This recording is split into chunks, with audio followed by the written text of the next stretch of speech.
Welcome to Buck What You Heard. This is KB here, filling in for Gene. He may be popping in. We may have Pless or Josh Capo. We don't know for sure, but for right now, it'll at least be me again this Wednesday. Um, it's an exciting one. Thank you, Shooter. As always, um, 500,000 stars during the hockey season will throw a huge all expense. Hey, that's a great stuff there, Shooter.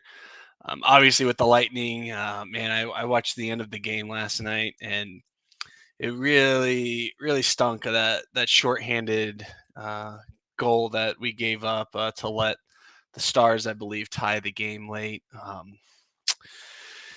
Oh, I'm not going to say the name of the player who gave up the turnover during a power play, but we all know that this certain player has some accuracy issues when it comes to passing in general and turnovers.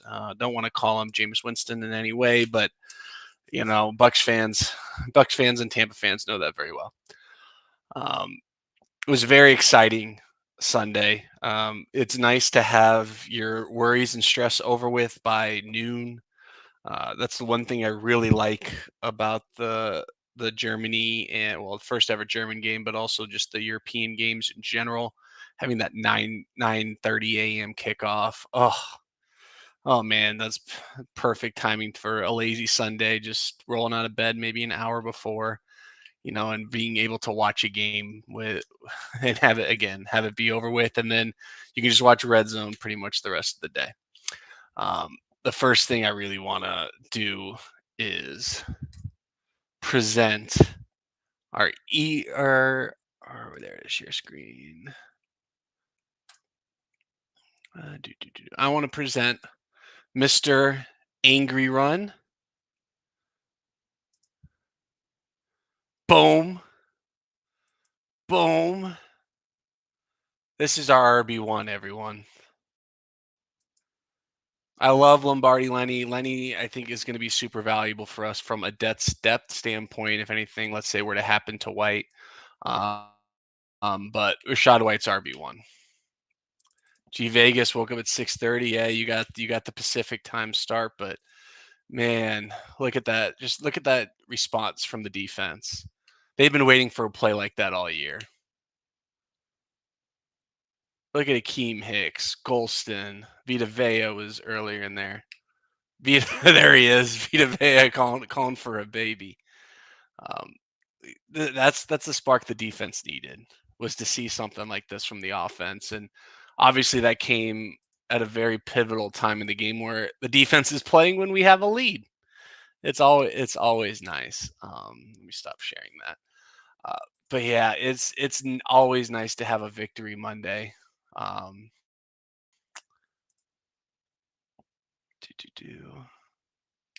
Okay, we may have Josh Capo come on for a little bit. But we all know where we like to start is we like to do a quick little recap of the game. So let me share my screen one more time, and then we're going to talk some bye week shenanigans. All right.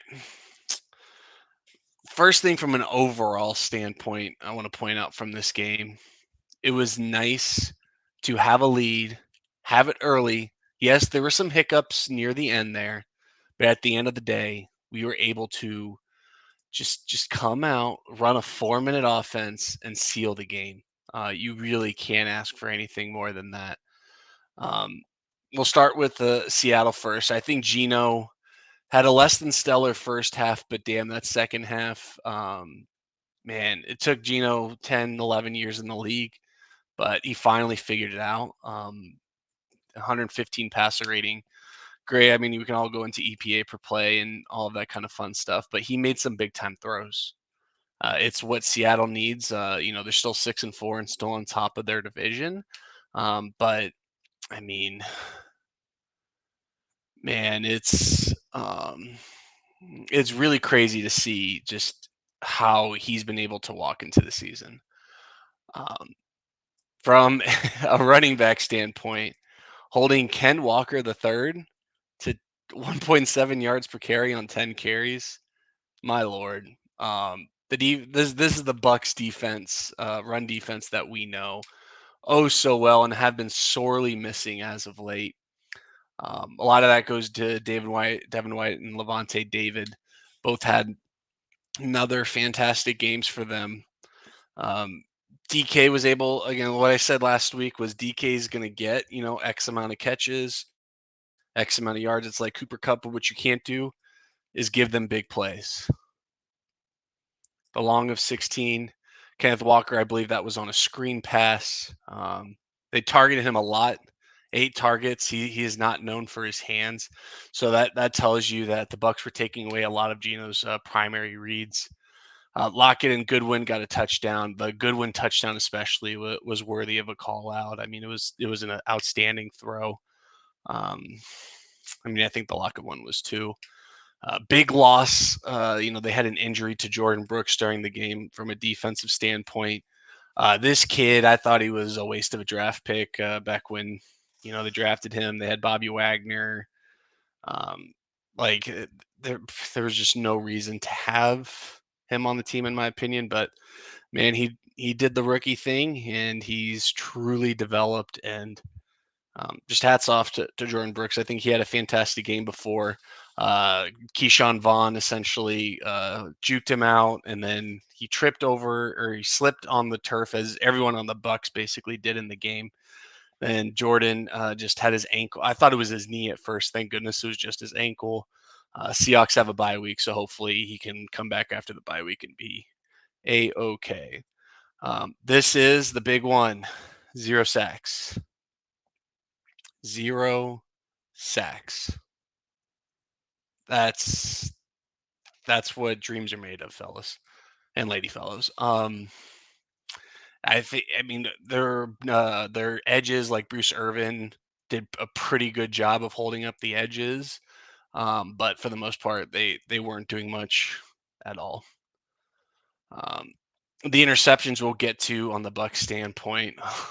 The Tariq Woolen, I mean the Tom Brady halfback pass. I'm sorry, I can't ever defend something like that.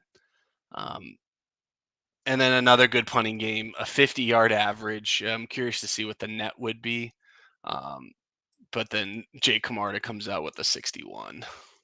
So 0 in the 20 though, but 4 out of 5 punts inside the 20. That's good stuff. So for the Bucs, before we get to Brady, what was this, Byron? And then G Vegas getting Hicks and Ant Man. Hey, and people were really upset about Ant Man playing, and back in his free safety role, but I think that's just what's needed right now until Logan Ryan's back. Being able to play Antoine Winfield in the slot's a luxury, and I really expect that the Bucs depends on what they do at quarterback. Let's say we don't re-sign a Brady or don't get Brady at a discount, or just ride like Trask and Gabbert next year, or maybe draft someone, whatever the case may be. From a salary cap standpoint, being able to bring back Mike Edwards and um, and Dean are going to go a long way, but I still think Todd Bowles is going to attack the secondary. I would expect probably a corner in the first 3 or 4 rounds and probably a safety in the first 2 or 3 rounds. I really think they want to get another middle of the field free safety to bring Antoine down in the slot.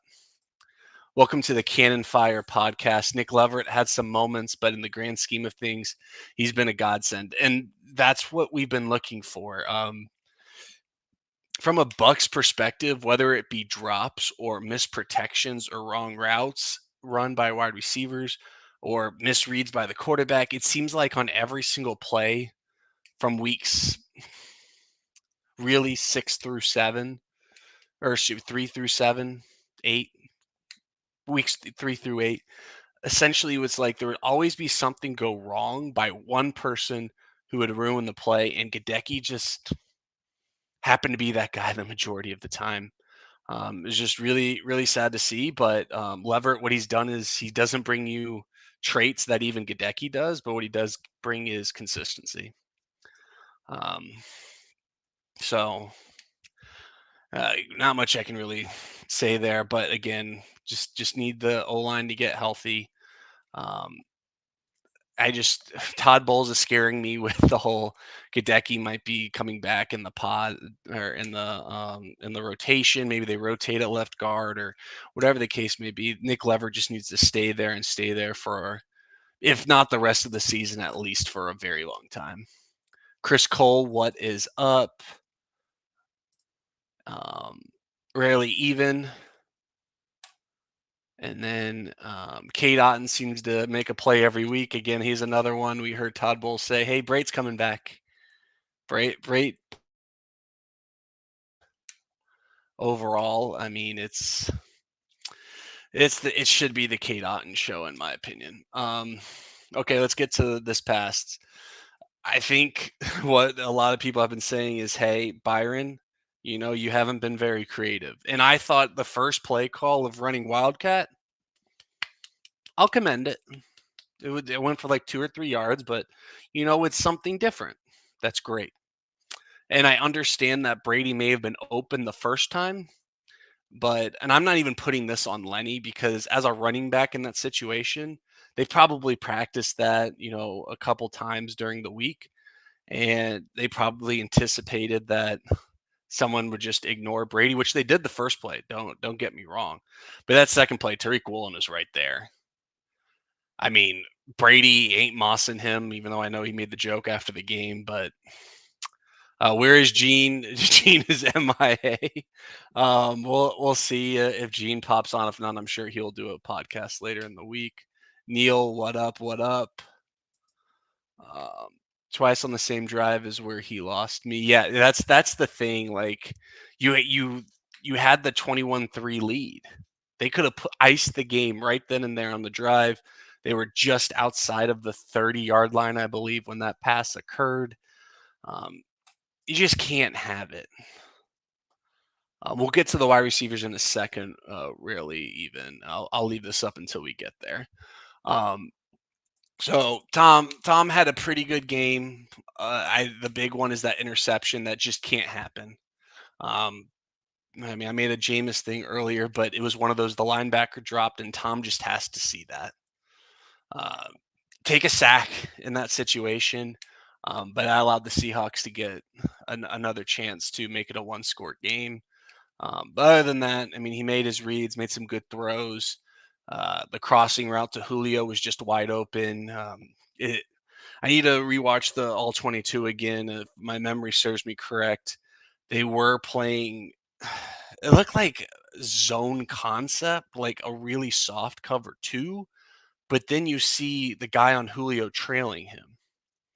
So I just was really confused what was going on there, but um, man, it was nice to have an easy throw for a walk-in touchdown, essentially, and it was good for Julio. He looked fast on that. I talked about at the beginning of the show, showing that video, Rashad White. Rashad White, man, he's RB1. It's his show. Both running backs averaged over 4 yards a carry. That's great. A lot better than what we have been doing. But the first real dominant rushing, attack of the season, and against a pretty good rush defense team, a team that really dedicates and prides themselves on stopping the run. Um, Lenny had some good and some bad moments, missing holes, but overall, I think White just hits holds faster, and that's what's allowing him to be more effective. All right, so we're going to get back to you rarely. Even having Mike, Chris, and Julio all in the game at the same time is big for our offense. I mean, I definitely agree. Chris Godwin got a make himself right game. He was just maybe getting 7, 8 catches for like 50, 60 yards. I mean, he goes 6 for 71 and at least gets that touchdown this week. We'll get to the defense. What's the word? Okay. I think we'll get back into the receivers in a sec. So BA had an interview with Ira Kaufman where essentially he came out and said, "Hey, Brady's not playing well. Essentially, none of it's Byron's fault." I don't know why everyone is shocked about it. Also, it's not the first time BA has taken a shot at Brady in the defense of the coaching staff. I mean, BA gave up his role as a head coach, and I mean, I think he's already a Hall of Fame coach, But if he won another one, he's first ballot, easy shoe in. So he basically was saying, hey, like, it's Brady's fault. Like Brady hasn't been playing well. Okay, is it Brady's fault that, Nick Leverett hasn't been playing at left guard? Is it Brady's fault that he slipped on this Leonard Fournette called pass? I mean, the biggest issue I've seen with Brady is getting the ball out of his hands too quickly, especially when there's longer developing routes. There's times where I think it's been inexcusable on his behalf, and I think the Ravens game was the most egregious of all of that. But there was a lot sprinkled in through several of the weeks after week 3, especially when the losing really commenced. But I mean, hasn't earned that kind of clout. I mean, Tom Brady has it. Um, it feels like the Bucs have finally started to wake up these past 2 weeks. I think they're just doing a lot more simple stuff, playing the right people.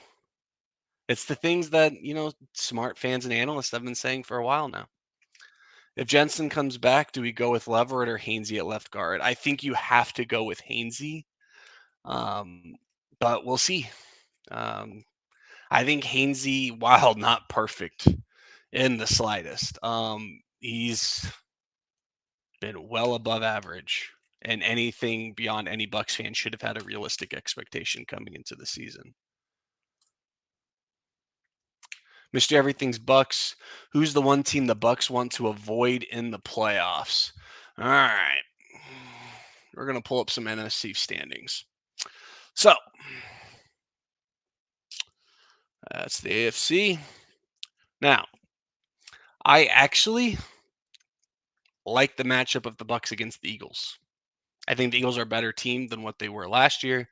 Um, I think if the Bucks can get to an early lead, that they would wipe the floor with the Eagles. I think the one team that they want to avoid is who we play in a couple weeks. It's the 49ers, man. They are able to spread you out. They have a very creative run scheme. Now they have two very good backs that are working very well together. And then you got the Debo Samuel and George Kittle effects where they can basically do anything. If Nick Bosa is healthy, Fred Warner is healthy by the time these teams play too. Like, those are two bad men. Trey Greenlaw is going to be playing downhill. I don't think Lenny's going to be flourishing running against the 49ers. Rashad White, I think, obviously has the better chance. The 49ers are going to play a lot of zone, though. But we've noticed when the Bucs are playing zone teams, a lot of very short throws. And it's, do you trust Byron on play calls on third down? If Gage can get healthy, do you swap him and Julio out? Gage has been hurt all year. Yeah, Gage was playing through a hamstring injury. I just want him to get healthy. I mean, imagine just having a fourth option. I originally thought, hey, just put Julio on IR, but he looked pretty healthy, and I thought he looked pretty healthy during um, the game prior, and he got pulled and then didn't come back. What is BA's role on the team, and why hasn't he been helping with the play calls from the booth? Because he's a special advisor to the GM. Think of it as a pretty wishy-washy role. I mean, he just rolls up to practice, hangs out with Jason. Um, it's a pretty straightforward. Hey, I'm just here for the ride, essentially. But I mean, he talks to the coaches. He said that in his IR interview, and I truly believe that. But he is not involved in a day-to-day game plan to game plan standpoint. And as many found out in said interview with Ira, I mean, he's been dealing with chest pains. He didn't travel with the team to Germany. Um, it all happened right before the Falcons game, so he missed going to a couple weeks. I'm just happy he's healthy, and I really like that he's just basically a strategic advisor. There was a play in the Seahawks game where Mike Evans was wide open down the sideline, and Tom had already thrown it. Really, even you need to like have the play in context. You don't know what the reads are. You don't know what the concept is. There's a lot of factors that go into playing the game of football. Godwin looking like he's getting back to himself exactly. We have to worry about making the damn playoffs before we worry about who we play. I mean, at this point, the Bucs are making the playoffs. They got a 2-game lead over their NFC South compadres. The Falcons have the extra game behind because they lost to us. I don't envision us losing to the Falcons again. Or anyway, the Panthers are 2 games. Saints are 2 games. Saints are riding with Dalton. Panthers don't even know who the heck's gonna start these days. The Bucs are just in a very good seat for the division. I would love for them to be a 3 seed, but realistically, right now they're probably going to be a 4 seed, unless some shakeup really happens here. Is the only way I really see that happening. I think the Eagles and Vikings are just going to secure the 1 and 2 seed. However, they want to flip that. Eagles have the tiebreaker over the Vikings because they're the Vikings' only loss, or they're the team who beat the Vikings. BA is basically a consultant. Yes, it's a great way to put it. So back to the wide receivers. Chris Godwin again got back to himself. Mike Evans, I wouldn't be concerned, but yeah, I had one real big explosive play. Caught 5 out of 6 targets. Julio had the easy walk-in touchdown. Otherwise, not much really going on there. Kate Otten um, had another big play. Again, you're seeing these explosives. This is another thing that's been missing, until this past 2-week winning streak. Keyshawn Vaughn had a nice one. That's the one where Jordan Brooks got injured. Cam Brate again. I need to see more Kate Otten. Yeah, so Anthony Nelson recovered the fumble of Devin White, and we're going to get into the defense in a second. Wouldn't care to see the Giants. Are you fucking kidding me? Oh man, I'd love to see the Giants. And I think it looks like Josh Capo is coming. Josh, are you doing? Can you hear me? Loud and clear.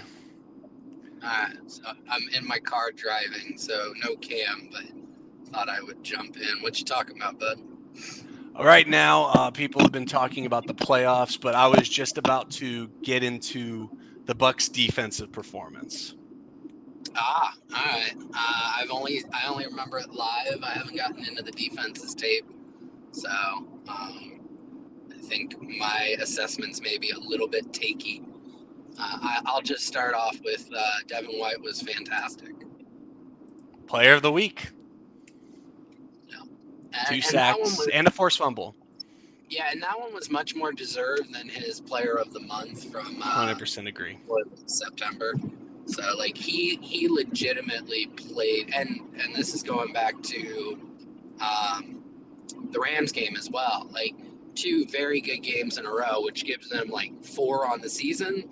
So he's almost halfway to he's almost at half of his games he's performed above average or better. Almost, not quite there yet. Yeah, it's definitely been ups and downs, and then a little bit of probably even keel play to start the year, and obviously had the really good game against the Falcons. But in the chat, Rarely Evens pointing out, how much do you want to attribute to Devin White's success with Akeem Hicks being back? Again, you haven't dove into the film, but do you think that had a big impact on Devin White's performance? You broke up. Can you say that one more Oh, time? no worries. Rarely Even brought up the presence of Akeem Hicks. What do you think that in terms of an impact on Devin White? Do you think there's a correlation with that, or has Devin White just been playing a lot better lately? I think it's a little bit of both. I think Akeem Hicks's presence has just improved. Like he's good at taking on blocks and freeing up Levante and Devin overall. But I also think that Hicks has brought that level of accountability, especially on the defensive line, that seemed to have been missing while he was out. So I think it's kind of a twofold. But yes, I definitely think his presence has been understated, mainly um, as a complementary piece for all the like Hicks elevates everybody around him. Agreed. Definitely helps out via too, as Will the Brewer is pointing out in the chat as well. What was your initial thoughts on the secondary? I mean, Antoine Winfield was playing deep a lot more than what he has been all season. I imagine that's how it's going to be until Logan Ryan comes back. But what was your overall assessment of the DBs? The perimeter guys were great, especially in terms of like, and this is 2 weeks in a row, funneling funneling the run game back inside. Sealing the edges and taking out the opposition's run game. So that was against the Rams and then also against Seattle. I think that was huge in limiting Kenneth Walker, and then they played very good in terms of um, in space in the passing game as well. I mean, DK did some DK things, but overall they limited him. They limited Lockett, and I thought they did a really some really good stuff. Paul Atwell tipped me off on some things that I'm going to be looking for over the coming days as I dive into the tape. But I think Bowles had an amazing scheme for Seattle's offense, which is a very creative offense overall. So, and then the other thing, I put this, I think after the game, I put this out on Twitter. And I think I'm just inviting people into my mentions on it. I thought SMB had a pretty solid game overall. He gave up both the touchdown passes, but especially like that second one, he was tight in coverage. Yeah, it's just uh, Gino just dropped a dime in there. Like there was nothing he could do. Oh yeah, that was the Goodwin touchdown. That was definitely a dime. I have noticed though, when SMB's in the slot, teams like targeting him. That's Yeah, still my overall concern. But yeah, I definitely wouldn't say that this was a bad game for SMB in any way. yeah, and with the Bucs cover three, I think if SMB is going to get targeted, it's going to be lower underneath stuff, and he's done a much better job this year of rallying and tackling.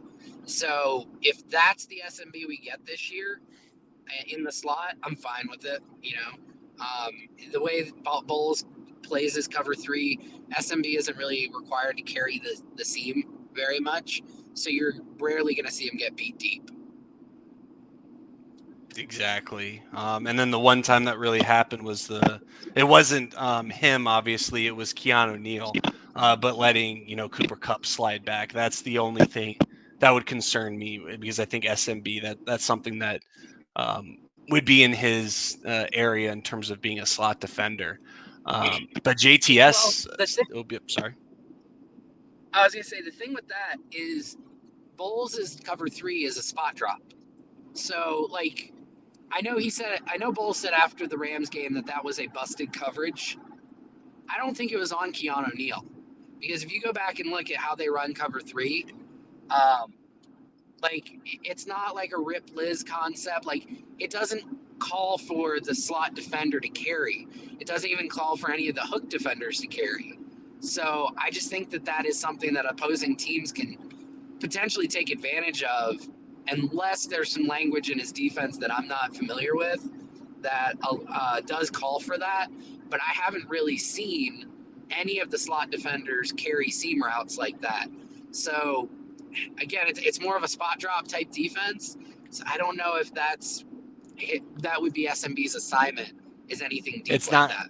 just so we're clear. I wasn't arguing that it was his assignment, but in that would be the target of the defense. But that exact what you're laying out in terms of the scheme is why I think Bowles just made the decision. Hey, Antoine's going back there because I agree it was Mike Edwards who ultimately busted that coverage. And if we want to throw the whole communication word out there again, it was definitely, I guess we can say, good on Sunday. Despite Yeah, it being, all the noise and the travel and, you know, um, coming off of an okay to pretty good last week, they took that step. And I think Antoine being back there was a major reason why we saw Kenneth Walker essentially just get relegated to a Giovanni Bernard type role. Excuse me. I was trying to go Steven Chea there, but I can't do it. I'm coming down with something, so there's no way I'd be able to pull it off. So, but no, I think overall the defense did really well. The other thing that I'll point out is Joe Tryon Shoyinka is ascending. I want to say over the last, I was tracking it for this season. I have to go back and look at his entire career, but I want to say I look at a rolling 3 game average in terms of his pressure percent, and his last 3 games, I believe, is his highest mark of his career. So definitely arrow up on him.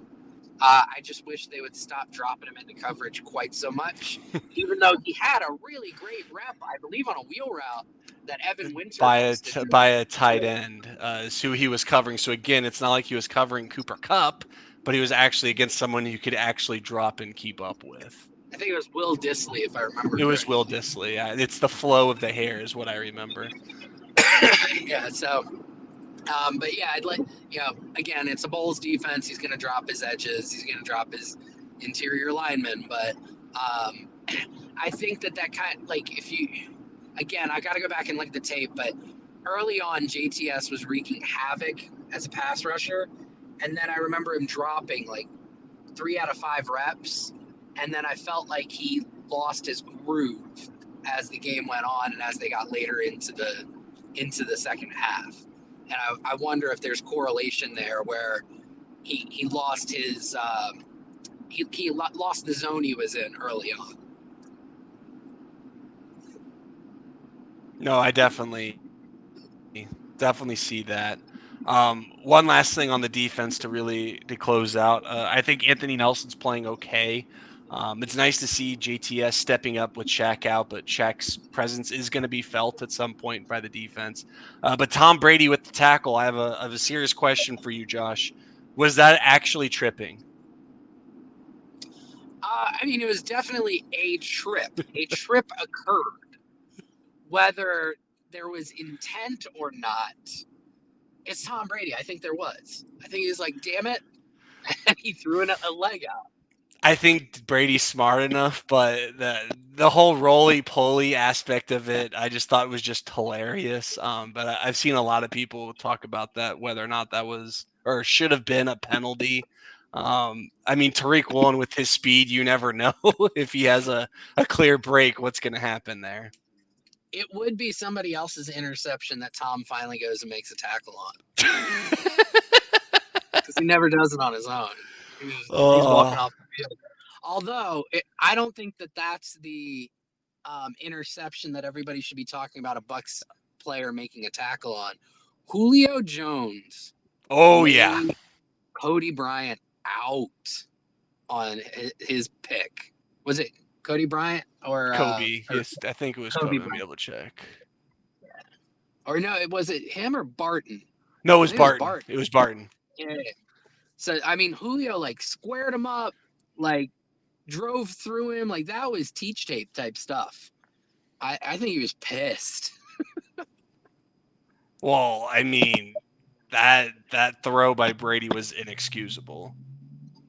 As much as Um, we're on the side of probably Byron being a lot of the issues of what's been going on in terms of the season outlook, I'm not saying Brady isn't to blame for anything, but that throw, it was Jameis-esque. no, I don't know about that. It was definitely a turnover worthy play. I'm not gonna try and excuse it. Paul Atwell had a really great take on what he thinks Brady saw and understood why he made the throw. Okay. Um, on John Ledyard's Audibles and Analytics. Shout out. I, What's the platform that's on so everyone else can go reach Substack out to on Substack. Substack. Yeah, yeah. So Paul had a really great take where I think they went back to a play that they had done early on the first drive, and Seattle threw a completely different coverage at them. I think, if I'm remember, and I apologize, I'm doing a terrible job of relaying what Paul had said, but I was listening to it at 3 a.m. while writing an article, having been up for 20 hours I straight. haven't even been had a chance to listen to it because it's just been a day. So the fact that you Yeah. even gotten around to it, it's hats off for a Wednesday.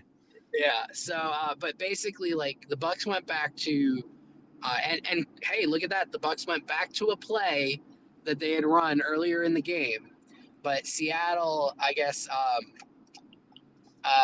and if I remember correctly, it was like a drop by Godwin, maybe not a great throw by Brady, but they went back to it because the route combination it had created some really favorable looks. So they went back to the play, but Seattle went with a different coverage look, and that threw Brady off and potentially caused the pick, if I remember Paul The going through wording. it. Yeah. Yeah. Okay.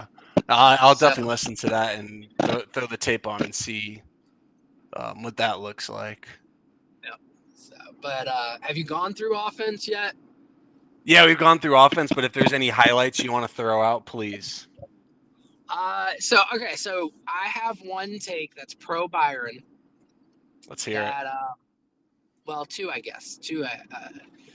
But one of them's kind of controversial because it's definitely goes against the grain in terms of efficiency.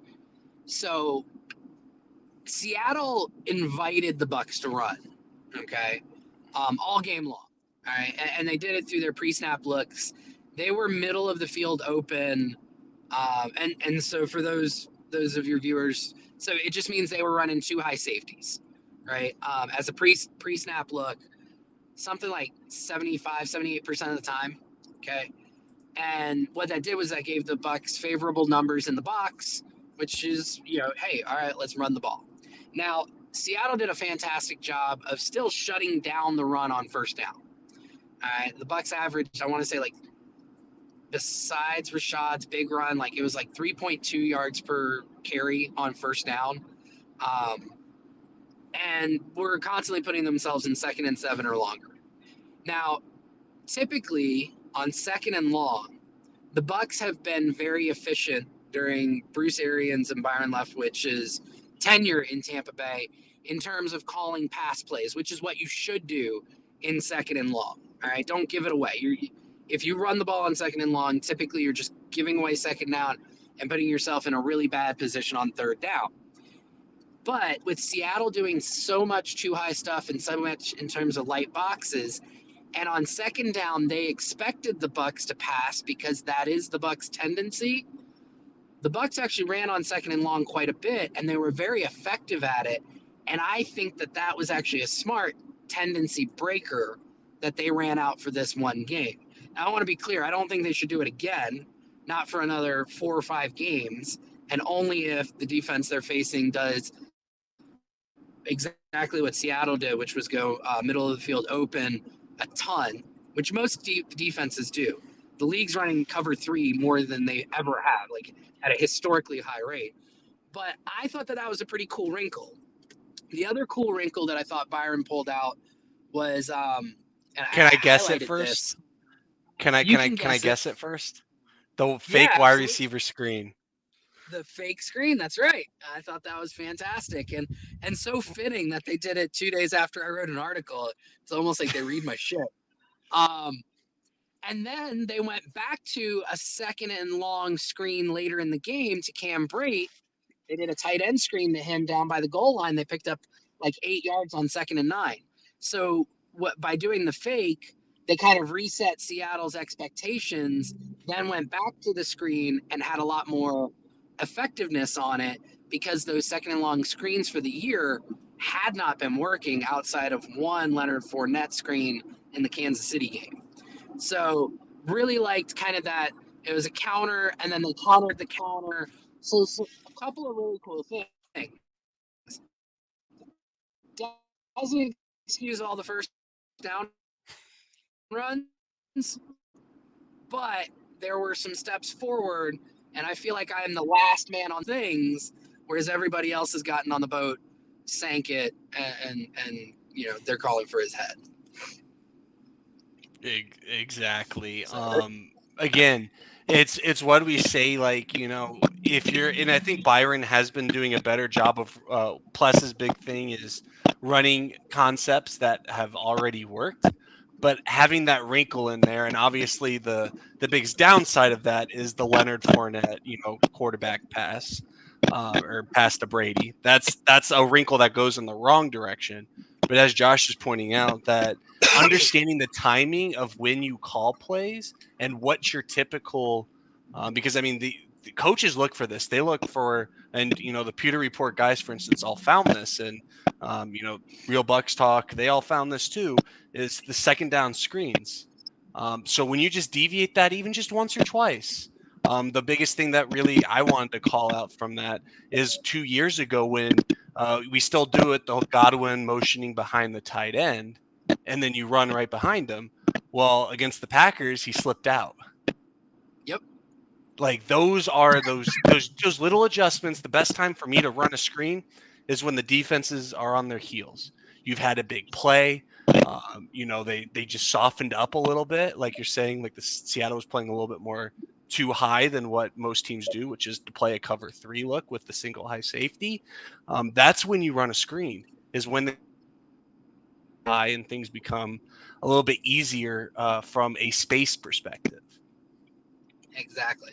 And they do Josh, more play action. oh, more. You know how we all feel about that one. Hey, they did it. They did more play action. It. And I they think it even was did it when like their running 9 game of wasn't them. doing that well either, and it still worked. Who would have Well, I thought? mean, they've been doing it well with no running game all year, but Don't tell Byron. Byron, Byron and Todd will tell you that it's because they That's why we committed to have the run. J.C. Allen, though, Josh. J.C. Yeah, Allen is our exactly. voice. Yeah. So yeah, there were some good things. It's all gonna get lost in they ran the ball 36 times, and that was the key to success. It wasn't. The volume of runs was not the key.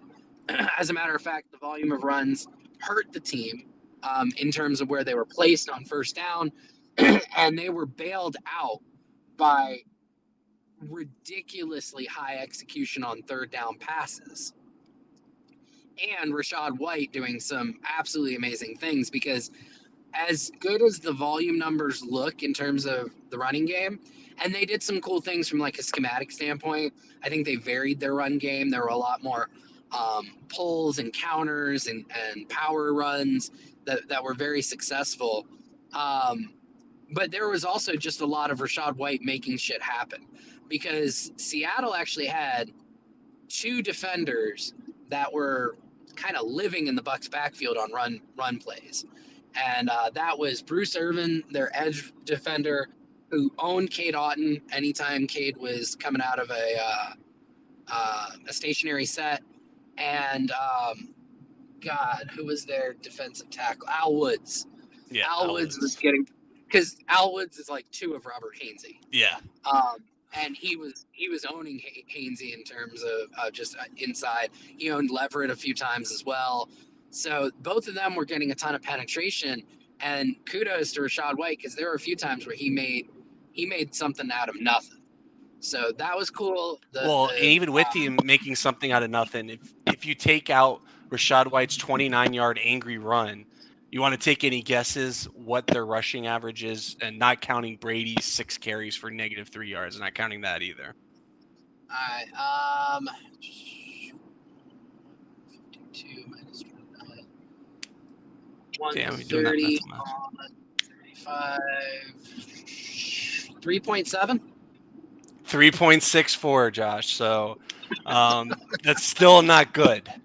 I think that's Yeah. the key thing to point out. Yeah. So yeah, the EP. I thought again it was a lot of the first down runnings. Their running on second and third downs were really good. Like, I liked them. They were effective. It was just too much on first down, and they weren't winning on first down for the most part till the fourth quarter. Now, traditionalists will tell you, well, we wore them down, and that's when it started really popping off for us. You can obtain that result in a more efficient manner. So, but one of the cool things I was going to bring up, and I'm not generally an ESPN person, although I love Mina Kimes, and She's the but best. there was really great discourse between her, Ryan Clark, Dan Orlovsky, and why am I forgetting the defensive lineman? Yeah, Who's part of I'm blanking on him too. Yeah. They Oh had my a really lord. great discourse because they were talking about how run efficiency is up in the NFL across the league this year. Overall, teams, and this is going to make the Bucs sound even worse, but the NFL as a whole is averaging 4.7 yards per carry this year, which is Marcus the highest. Spears. Marcus Spears, thank you. It's the highest it's been in, I don't know, decades, right? And Mina went and dove into some numbers. She went to PFF and or Pro Football Focus, dove into some numbers, and I thought it was really interesting because this is something I know you and I have talked offline about. Part of the reason is because um, gap and power running usage is up across the league by about 5%. Now, their crew had a really great discourse about how, with the prevalence of wide zone offenses and getting defenses running horizontal, defenses have become smaller. Just like the people they're looking for are smaller. Used to be a nose tackle was 350, now he's 310. A three technique used to be 320, now he's 290. Edge defenders used to be 280, now they're 250. Linebackers, Devin White is kind of a prototypical linebacker these days. He carries himself at around 238. Linebackers used to be 250. So it looks like offenses are starting to say, all right, well, you got these lighter, faster defenses. Let's just punch them in the mouth. And I think that that's something that the Bucs offense could benefit from, going a little bit away from duo and inside zone, and going more towards gap and power and pull, and get Shaq Mason and Kate Otten moving downfield with a running back behind him. And I think that can unlock the Bucs off running game quite a bit more than it has been to date. And they had some really successful runs that way on Sunday against Seattle. Josh, you're singing music to my ears right now. And I think one person, for instance, who is a dominant puller that I haven't seen pull as much this season, Donnie. Donnie Yeah, man mauls people when he pulls. Like I want to see that kind of creativity. If they want to do a toss, have Donnie pull. Like, if that's if they're gonna do a toss, I'd rather do that than have a crack by Godwin or Scotty or whoever is motioning for a crackback block, for instance. yeah, and go back to the Cowboys game. He did that a few times Yeah, that's what I'm saying, but he until he hasn't done got it much this until he got season though. hurt. Last year, I think he did it a pretty good amount, if I remember correctly. Yeah, and I'll go back to, it's not something the Bucs do a ton, but I'll go back to one of my, like, for me, one of the polls in Bucs recent history that just stands out in my mind is the Super Bowl against the Chiefs, and Ali Marpet pulled right on a huge Lenny run, and I remember, like, the guy, he ends up wiping out the DB was mic'd up, and you find out later on he's like, what am I supposed to do there? It was absolutely hilarious. So the Bucs and their counter game is like their most efficient run play. And it was so funny. Paul Paul Atwell sent a GIF or a meme. It's that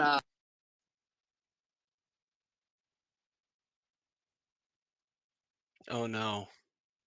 We may have lost Josh. Oh, the trials and tribulations of being on the road. Um, we'll give him a quick sec. If not, we'll continue on.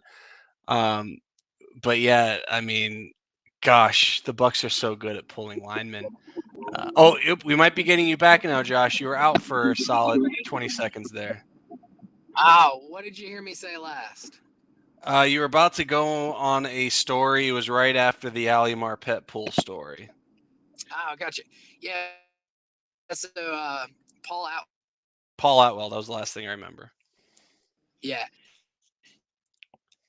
this one, it's like the four stages of like a brain firing off synapses, right? Like, so you just see Yeah. it like grayed out, and then you see like all of a sudden they start to fire a little bit. And by the fourth one, like the entire brain is like completely engaged.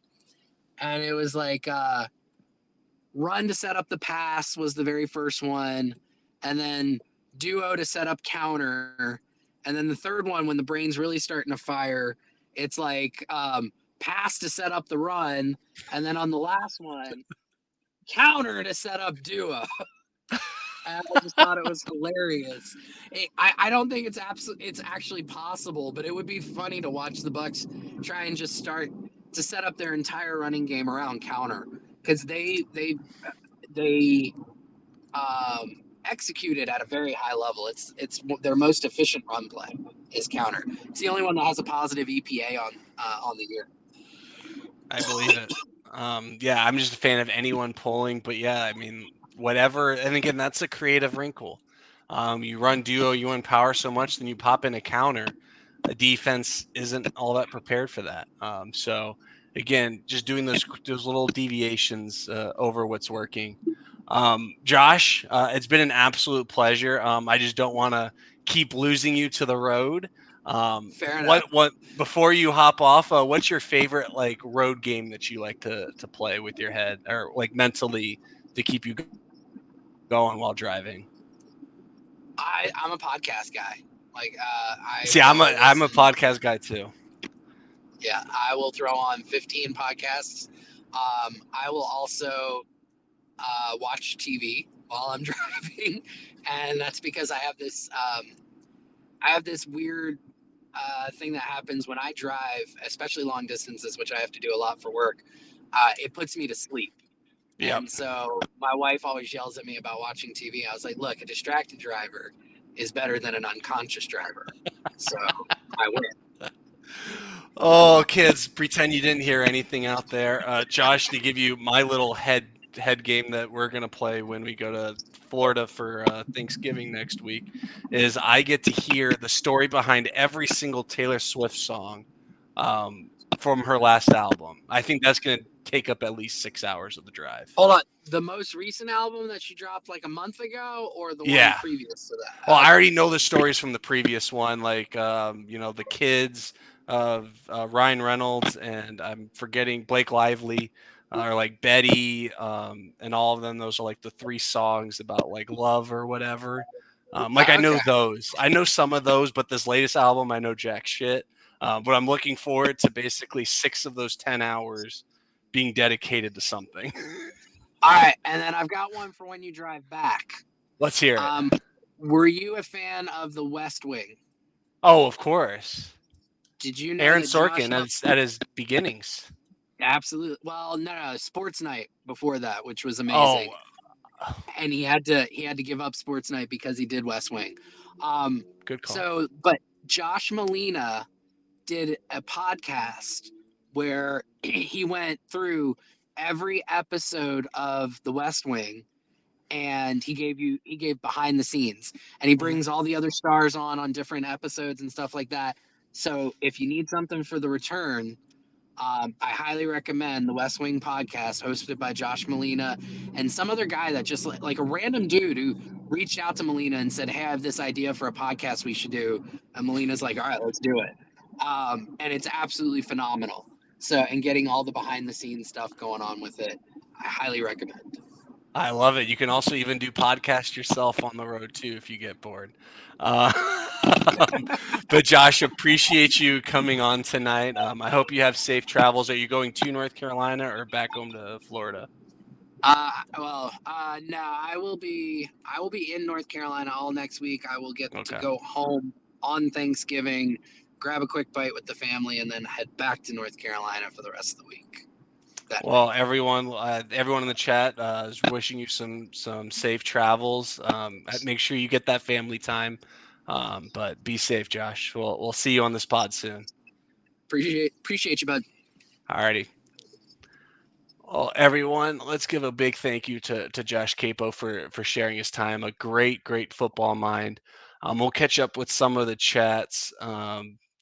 Mike Evans is 300 yards away from his ninth consecutive 1K. Let's not jinx it with an injury, but I can't wait to see that. Mike Evans, 28 yards away from 10K. Only 5 people or receivers have ever reached 10K yards in 10 seasons. They're all in the Hall of Fame. Yeah, to me, Mike might be one from a modern player perspective, one of the quietest Hall of Fame resumes I've ever seen outside of Levant. Well, Levante David, I guess, takes the cake for me, but um, it's crazy. David Walsh, welcome, welcome. Do I think Byron will be a head coach somewhere next year? I honestly don't. If he does, I think it would be in college. I think he can always go to Marshall at any given point. Um, we'll see if Todd has any shakeups. I think the Pewter Report guys reported on their podcast either yesterday or today. Today it's been such a blur today, so don't hold that against me. They really thought that hey, Todd Bowles inherited this team right before the draft. Not really much time to really, institute some changes. They're all BA's guys. Maybe Byron's going to bring in some more Byron guys. So we'll see what transpires there. Thank you all for thanking Josh and some safe travels. Rondé Barber has a very quiet Hall of Fame resume. I don't think he has a quiet Hall of Fame resume though. Know what's going on with the voters, but it ain't pretty. I just don't understand it. Here we'll finish up the I should have asked Josh a bit more about his boy Jake Camarda, as we like to call him, Punt Culees on this. Shout out to my boy Garrett for coming up with Punt Culees. But I think it really just fits. Darden had another good day. In terms of returner. I think he did okay on the kickoffs. Um, there was one I believe that he didn't do well, but the other one was pretty good. Suckup missed that one field goal, perfect on his extra points. I'm not mad at Suckup. And then Camarda, the big 61 yarder average was fantastic. And then just to really briefly, I wanted to go over the standings real quick. We'll look at the Bucs schedule, maybe plan out some wins and some losses. Um, but Bucs are sitting on top of the NFC South. I really don't see that changing. We'll get into the schedule, but I think it's pretty favorable outside of the 49ers game. We'll see what happens here. The 49ers had another impressive win against the Chargers last week, so they're one game out of the Seahawks. The Cardinals and the Rams had maybe one of the worst games I've ever seen uh, from the two backup quarterbacks, and it just wasn't pretty. And Cooper Cup, hats off to Cooper Cup. Sounds like he's going to be out a while, if not the rest of the season. If you're a fantasy owner of him, sorry, man. We'll move to the north real quick. The Bears are somehow more exciting than the Packers, but the Packers saved their season. The Rams are basically out at this point. I'm gonna pull up the standings real quick. The NFC playoff seeding. I want to see how far the Packers are out. Come on, NFL. All right, so we got Washington ahead of Green Bay. So again, Green Bay still outside looking in. The only team I could see dropping off of this is the Cowboys for right now. The Giants, they're playing the Lions next week. Cowboys against the Vikings. We'll get into the picks of the games, but yeah, see the Bucs are still sitting at that 4th seed. I really don't foresee that changing. Um, but from the NFC North, I think the Vikings are going to win the division, but the Packers, I think if they can just make a 7 seed, I mean they're still a pretty good team. They have a lot of issues, but especially receiver. But Christian Watson, Tampa Bay, great, three touchdowns on Sunday. Lions, Dan Campbell got his first winning streak, and then again the Bears are Justin Fields. They've at least unlocked fantasy potential. Got to play him last week in the league and worked out very very well. And then the NFC, we're going to call them Beast, even though we're used to calling them the least. The Commanders getting that big win to get 5-5 over the Eagles. I really don't see this keeping up for these two. I think the Eagles are probably going to wind up with 3 or 4 losses, but as of right now, I mean they're the class, and it just is what it is. We'll do a quick peek at the AFC. Another East Beast over here, the Dolphins. Tua's 13-1 in his last 14 starts. Do with that what you will. The Jets, a fun story. They beat the Bills head to head, so they got the tiebreaker there. But the Bills, it's the Josh Allen injury and also his decision making that's to worry about. I'm not worried about their defense. It's their quarterback's health and the running game. Those are the only things to really worry. Patriots with a good defense, they're always just going to be around 500, even without good quarterback play. The Chiefs are establishing themselves as the West. Everyone thought this would be the best division in football. Raiders, why didn't you just keep Rich Bisaccia at this point? Broncos, Russ obviously wasn't it. Not looking good.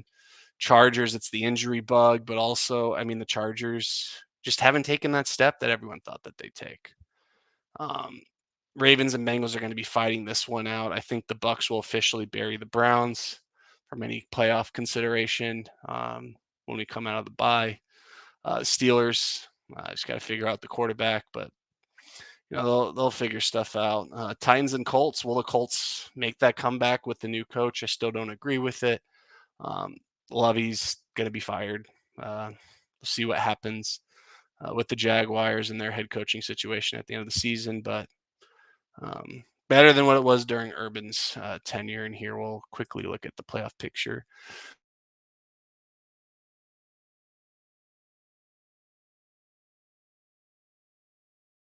For sure, with the win over the Chargers on Sunday.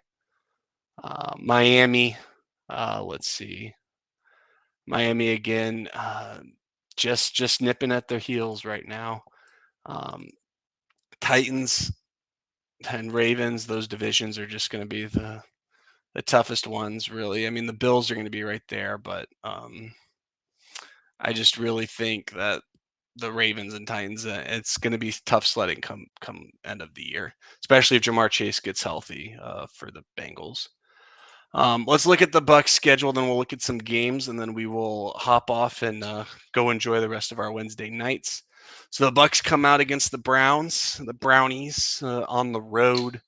I anticipate this to be a low-scoring game.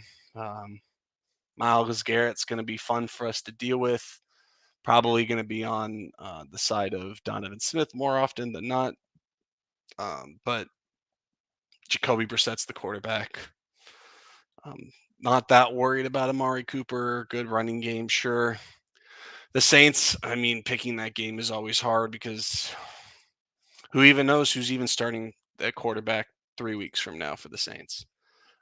So the Saints are always going to play us hard. We all know that. But that's going to be another Monday night. That's going to be a Monday night football game for us. And then we got the short week going to San Fran. This is probably the big one where I will post an L. I'm just confident in that pick. But if the Bucs pull that one out, I mean, that again, that alleviates worrying about them in the playoffs as much, at least mentally, especially if you beat them on the road. The Bengals, this is the game I'm trying to go to. So if you got 4 tickets, hit me up. But that's going to be a fun one. That's going to be a Tony Romo game. It looks like, yep, CBS. And then the Christmas Day game against the Cardinals. I'm just only worried about Nuke Hopkins. It's probably about the only person I'm worried about. Kyler doesn't scare me right now. Then Panthers, Falcons to end the year. The Bucs can end the second half of their season with 2 losses. They'd finish the year. They're 5-5, so 7. Why can't I do math right now? So it'd be 10-7. 10-7 or 9-8. They win the division. So 2, maybe 3 losses. I like David. Yeah, 5-2. I think this is the first sure loss, and then maybe you lose to the Saints or Bengals. I think the rest of them are easily winnable games, even the ones on the road. So, but the Cardinals and Saints to really call out. So if you can lose to the 49ers and then one of, I think you're running. I think you might even get the 3 seed, honestly, if you go 5-2 down the stretch. So the bye week again was perfectly placed. Really happy to have the win in Germany. And then we're just going to look at some games. I think there's a very fun one in this Tennessee Green Bay game tomorrow. Got to be a lot of running for my boy Chef Aaron out there. Really, his 2 favorite running schemes are the Tennessee and then Green Bay. I think that's going to be a fun one. Chicago Atlanta is now a big one. I mean, we all should be Chicago fans. That's just going to give us the division more and more. I picked Atlanta, but also know some of these picks. I'm just trying to play devil's advocate if I pick them here. Like Scott Reynolds, I think bet like 40 or $60 on the Bucs the past couple of weeks, lost both of them, but the Bucs won. Um, so Buffalo, look at that, 99-1. Yeah, some bad games. I think New Orleans going to trash the Rams, especially if Stafford and Cup aren't playing. Um, New York, the Jets, and New England. I think New England will just take that game because the Jets won't be able to do anything. And then I think this Minnesota Dallas game is going to be a pretty close, good game. Remember, this game is going to be indoors. Dallas is used to playing indoors. Shouldn't be too much hassle. But I really think that Minnesota is going to come out on top. But I am not shocked if Dallas wins this game. Really shakes up the NFC, the top at least.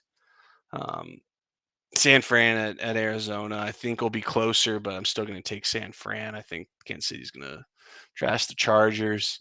I want to give you guys a quick little sneak peek of the standings of this Pick'em League that Gene created. Thank you again, Gene.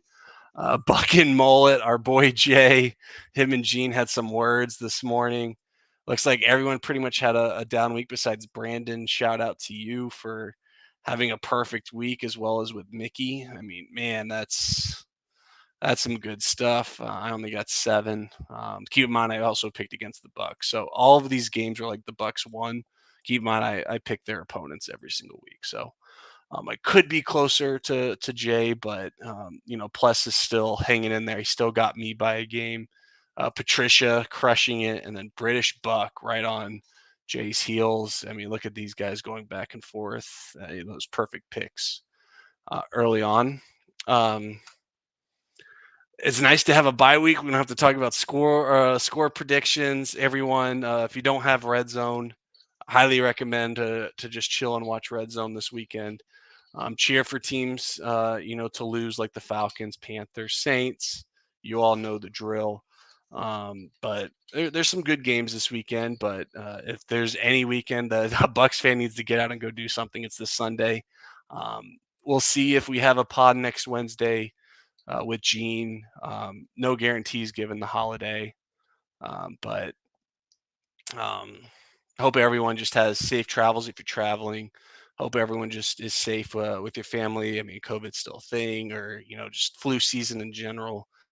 Hope everyone is good, and we'll definitely be on in 2 weeks, if not next week. But be on the lookout in Gene's Twitter about whether or not we podcast next week. If it's not both of us, it'll probably be one of us. So again, thank you all for joining us tonight. It's always a pleasure chatting with you all. So David, G Vegas, Will, Rarely Even, Chris Cole, who else? Will the Brewer. I'm missing a couple. Mr. Everything Bucks, Neil, Cannon Fire Podcast, Shooter, as always. Thank you all for joining us tonight. It's definitely been great hosting you all, and then again, be on the lookout for the next upcoming weeks. But um, this is KB signing off, and hope everyone has a happy and safe holiday. Peace.